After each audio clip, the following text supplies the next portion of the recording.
Imagine this. You wake up one morning, open your investing app, and everything looks fine. The market is calm. The headlines are optimistic. The biggest companies in the world keep getting bigger. And yet, beneath the surface, something deeply familiar is happening again. Not a crash, not a panic, something more dangerous. A story investors have already lived through once and conveniently forgotten. Because right now, 7 companies, just 7, make up roughly 36% of the S&P 500. Let that sit for a second.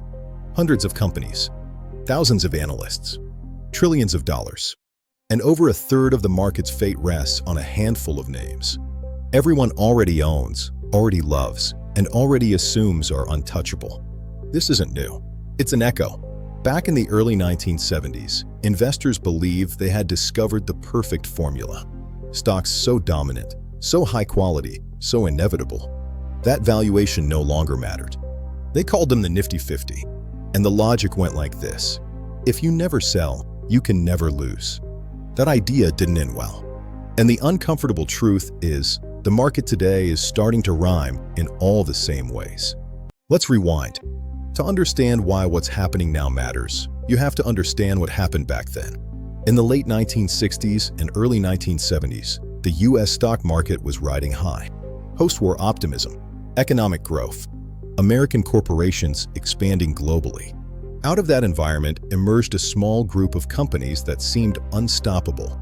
Household names: IBM, Coca-Cola, McDonald's, Johnson & Johnson, Xerox, Polaroid, Disney. These weren't speculative startups. They were dominant, profitable, culturally embedded giants. Investors didn't just like these companies. They trusted them.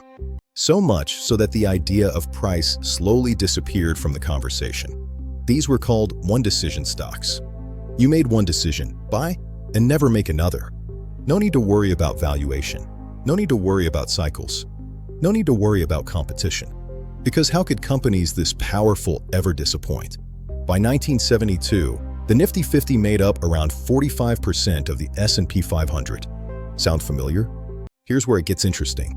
The problem with the Nifty 50 wasn't that they were bad businesses. Most of them weren't. The problem was that investors paid any price for perfection. Some of these companies traded at 50, 60, even 90 times earnings, at a time when the broader market traded far lower. But again, nobody cared, because the story felt airtight. Sure, they're expensive, but they're worth it. That belief spread everywhere. Pension funds, mutual funds, professional money managers. If you didn't own them, you were underperforming. If you questioned them, you sounded old-fashioned. The market slowly stopped being a debate and turned into a consensus. And consensus is where risk hides best. Then the world changed. Inflation surged. Interest rates rose. Economic growth slowed. And suddenly, the math broke. Not overnight, not all at once, but relentlessly. The Nifty 50 didn't collapse because the companies failed. They collapsed because expectations were impossible to meet. Some stocks lost 50%, others 70%. A few took over a decade just to break even.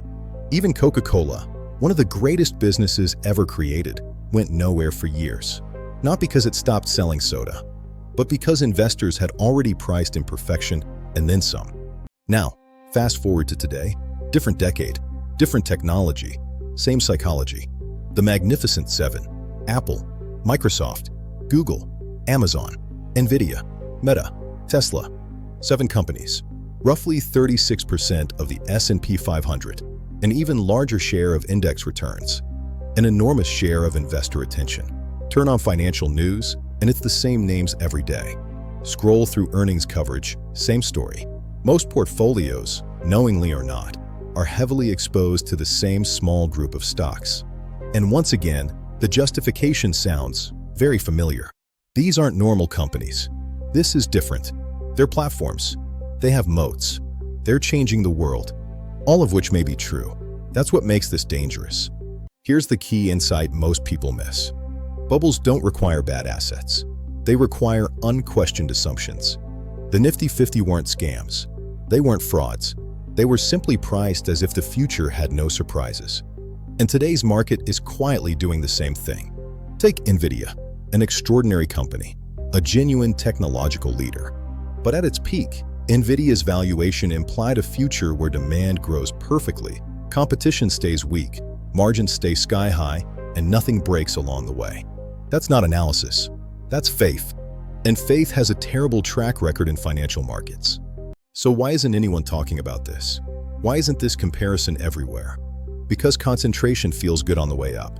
When a few stocks are doing all the work, markets feel calm. Indexes rise. Volatility drops. Everyone feels smart. The risk gets outsourced. Investors stop asking, what could go wrong?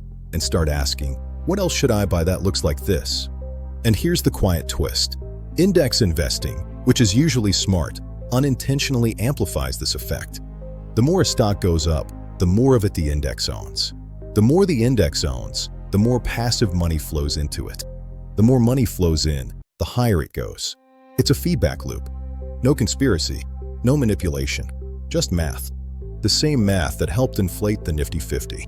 Back in the 1970s, most investors didn't realize they were taking concentrated risk. They thought they were being conservative. These are the safest companies in America, they said. Today, many investors think the same thing. They own index funds. They feel diversified. They feel protected. But diversification on paper isn't the same as diversification in reality. If 7 companies drive most of your returns, they also drive most of your risk. Another reason nobody's paying attention? Time. Market cycles don't announce themselves. The Nifty 50 didn't pop like a balloon. They slowly deflated. Years of underperformance, years of frustration, years where nothing bad happened except returns vanished. That kind of risk doesn't feel dramatic. It feels boring. And boring risks are the easiest to ignore. There's also a generational memory problem. Most investors today didn't live through the Nifty 50 era, or the dot-com bubble, or even 2008 as active participants. History becomes trivia instead of trauma. Charts turn into stories. Stories turn into cliches. This time is different. It's always different in the details. It's never different in the outcome. Now, here's the part that makes people uncomfortable. This isn't a prediction of an imminent crash. Markets can stay concentrated longer than anyone expects. The Magnificent Seven may continue dominating for years. That's what makes this seductive. The danger isn't collapse. The danger is complacency. Because when expectations are sky-high, returns don't need to be negative to disappoint. They just need to be normal. And normal returns, from extreme valuations, feel like failure.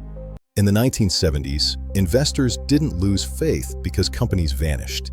They lost faith because reality failed to match the story. Growth slowed, margins compressed, competition appeared, and suddenly, one-decision stocks required many decisions. Sell? Hold? Wait. By the time those questions feel urgent, the damage is already done. Zoom out. This isn't just about stocks. It's about how narratives concentrate power. Capital flows where confidence is highest. Confidence gathers where stories are simplest. And simplicity hides fragility. 7 companies carrying the weight of an entire market isn't stability.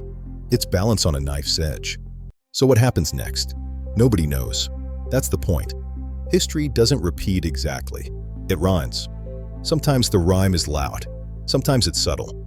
Right now, it's quiet. Too quiet.